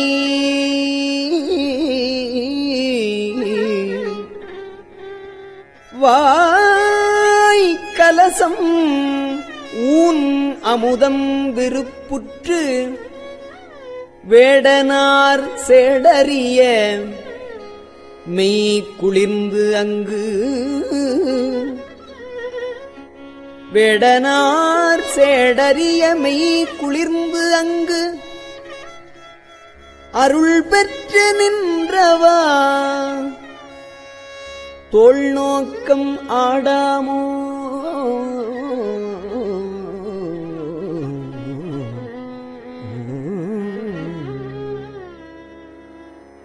கற்போலும் நெஞ்சம் கசிந்துருக கற்போலும் நெஞ்சம் கசிந்துருக கருணையினால் நிற்பானை போல என் நெஞ்சினுள்ளே புகுந்தருளி கற்போலும் நெஞ்சம் கசிந்துருக கருணையினால் நிற்பானை போல என் நெஞ்சினுள்ளே புகுந்தருளி நற்பார்படுத்தென்னை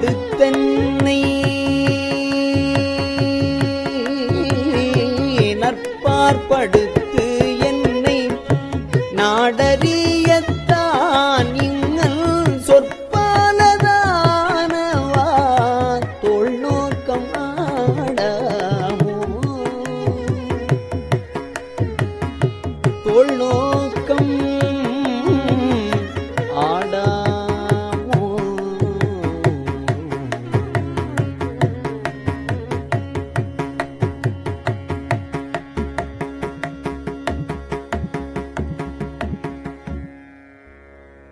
நிலம் நீர் நெருப்பு உயிர் நீள் விசும்பு நிலா பகலோன்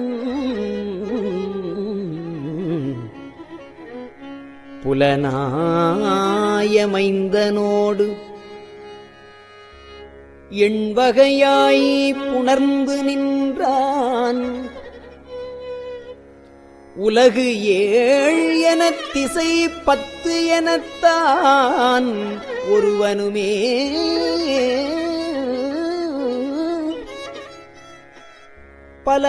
பலவாகி நின்றவா தோள் நோக்கம் ஆடாமோ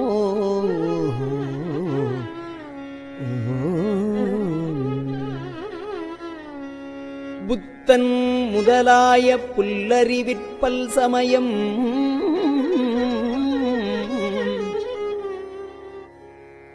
தத்தம் மதங்களில் தட்டுழுப்பு பட்டு நிற்க சித்தம் சிவமாக்கி செய்தனவே தவமாக்கும் அத்தன் கருணையினால் தோள் நோக்கம் ஆடாமோ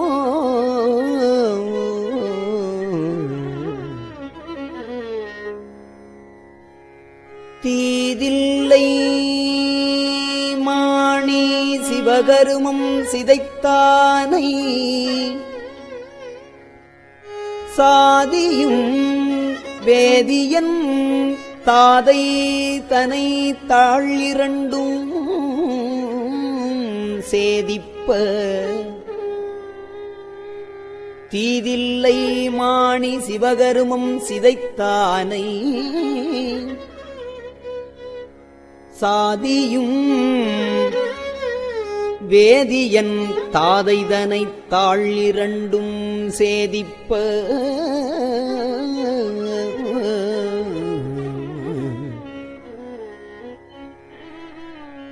ஈசன் திருவருளால் தேவர் தொழ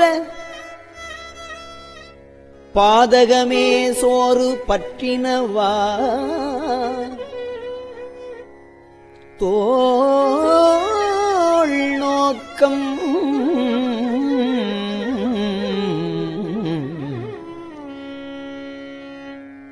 தோள் நோக்கம்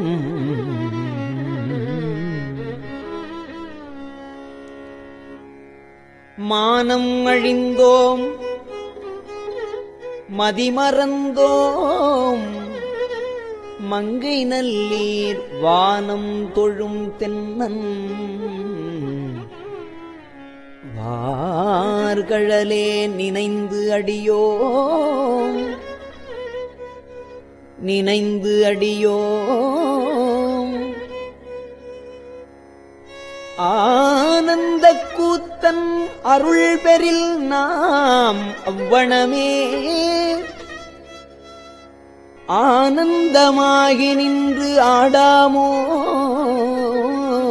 தோள் நோக்கம்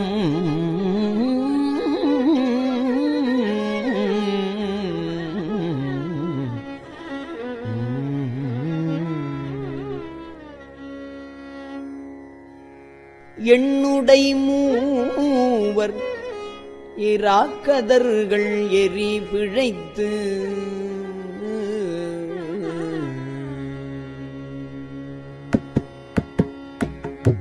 எண்ணுடை மூவர் இராக்கதர்கள் எரி பிழைத்து கண்ணுதல் எந்தை கடைத்தலை முன் நின்றதற்பின் எண்ணுடை மூவர் இராக்கதர்கள் எரி பிழைத்து கண்ணுதல் எந்தை கடைத்தலை முன் நின்றதற்பின் கண்ணுதல் எந்தை கடைத்தலை முன் நின்றதற்பின் எண்ணிலே இந்திரர்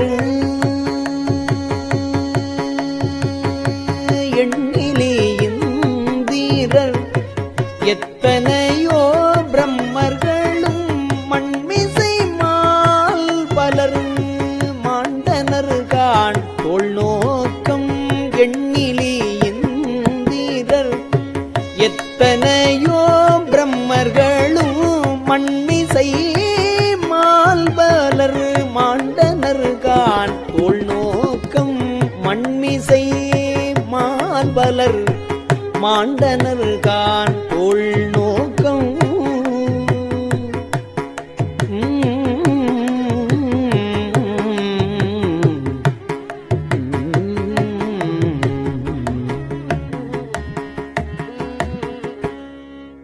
பங்கயம்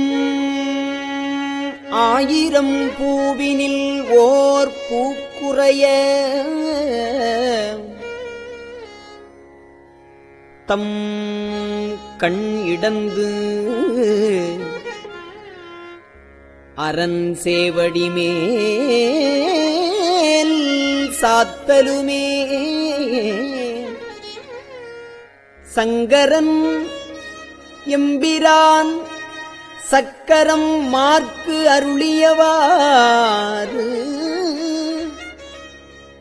எங்கும் பரவினாம் தோள் நோக்கம் ஆடாமோ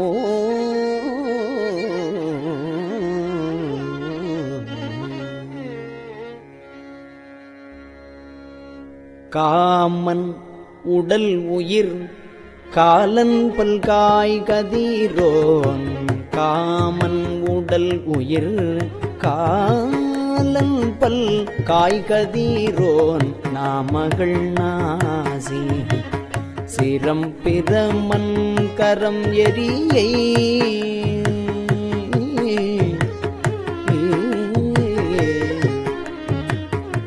காமன் உடல் உயிர்காலன் பல் காய் கதிரோன் நாமகள் நாசி சிரம் பிரமன் கரம் எரியை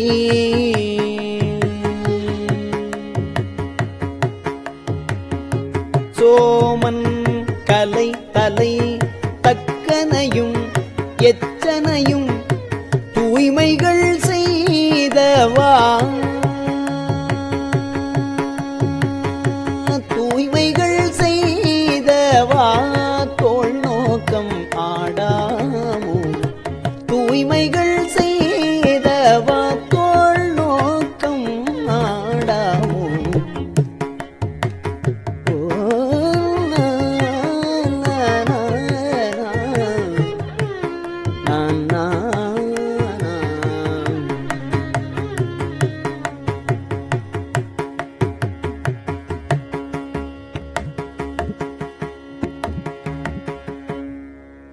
பிரமன் அரி என்று இருவரும் தம் பேதைமையால் பரமம் யாம் பரமம் என்று அவர்கள் பதைப்பு ஒடுங்க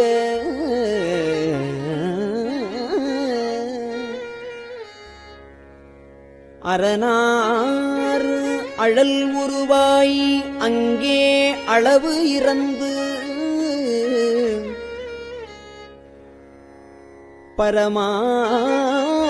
பரமாகி நின்றவா தோள் நோக்கம் ஆடாமோ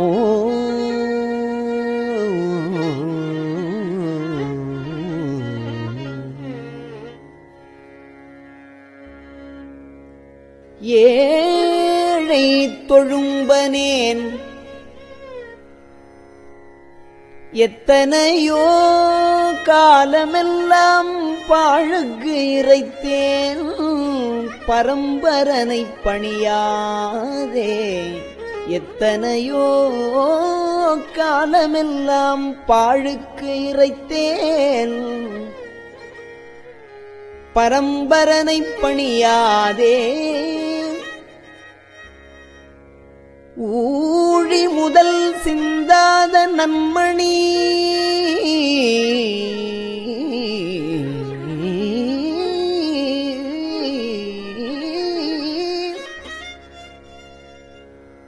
ஊழி முதற் சிந்தாத நன்மணி வந்து என் பிறவித்தாழை பறித்தவா தோள் நோக்கம் ஆடாமோ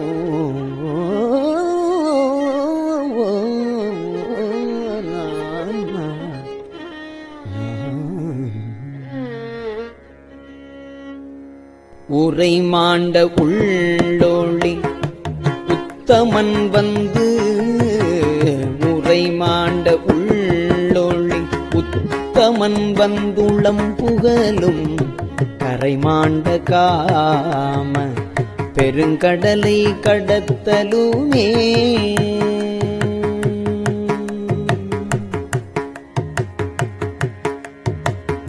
இறை மாண்ட இந்திரிய பறவை இறை மாண்ட இந்திரிய பறவை இரிந்தோட துறை மாண்டவா பாடி தோள் நோக்கமாடாமோ துறை மாண்டவா பாடி தோள் நோக்கம் ஆடாமோ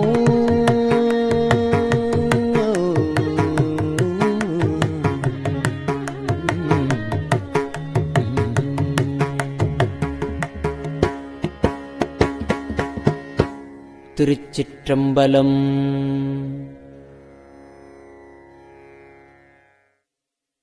பெரியவா சரணம். இந்நிகழ்ச்சியின் அடுத்த பகுதி நாளை மாலை இதே நேரத்தில் ஒளிபரப்பாகும். பெரியவா சரணம். பெரியவா சரணம்.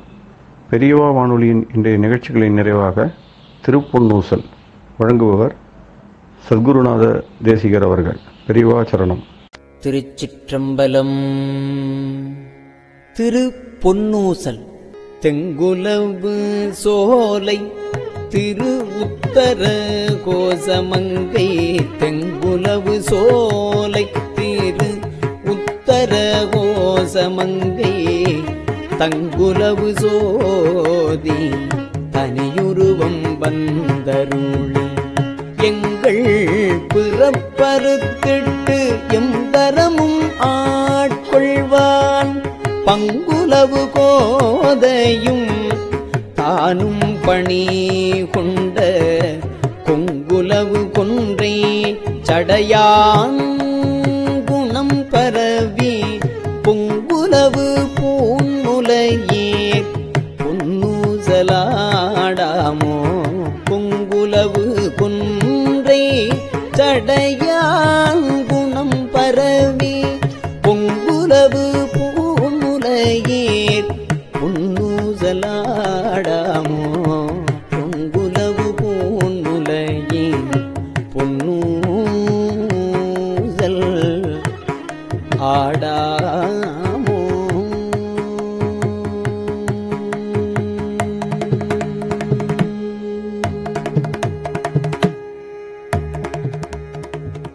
திருச்சிற்றம்பலம்.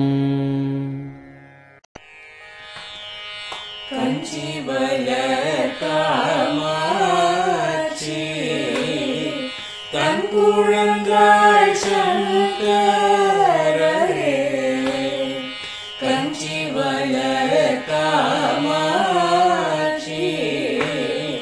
தன் குழந்தாய் சங்கரரே குரு சந்திரசேகரரே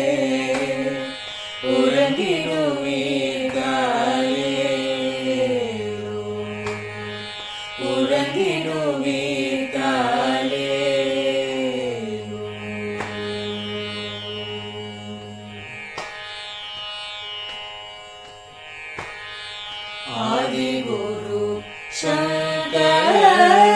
சங்கரராய் அன்றொரு நாள் வந்தவரே 68 பீட்டபதி காலேரு ஏழுலகும் பூப்பவரே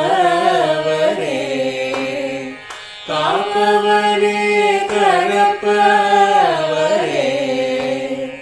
எல்லோர்க்கும் அருள்பவரே உறங்கிடுவீர்களே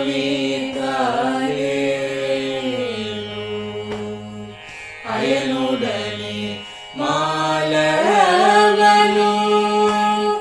தேடிய பொற்பதத்தவரே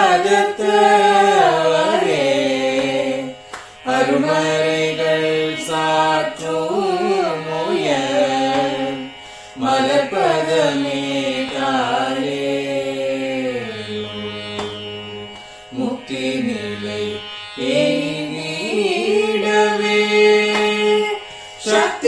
தரும் சத்குருவே முக்தி நிலை எய்திடவே சக்தி தரும் சத்குருவே நித்தமெங்கள் நாவீசையில் நித்திரை கொள்தாயே நித்தமெங்கள் நாவீசையில் நித்திரை கொள்தாயே நித்தமெங்கள் நாவீசையில் நித்திரை கொள்தாயே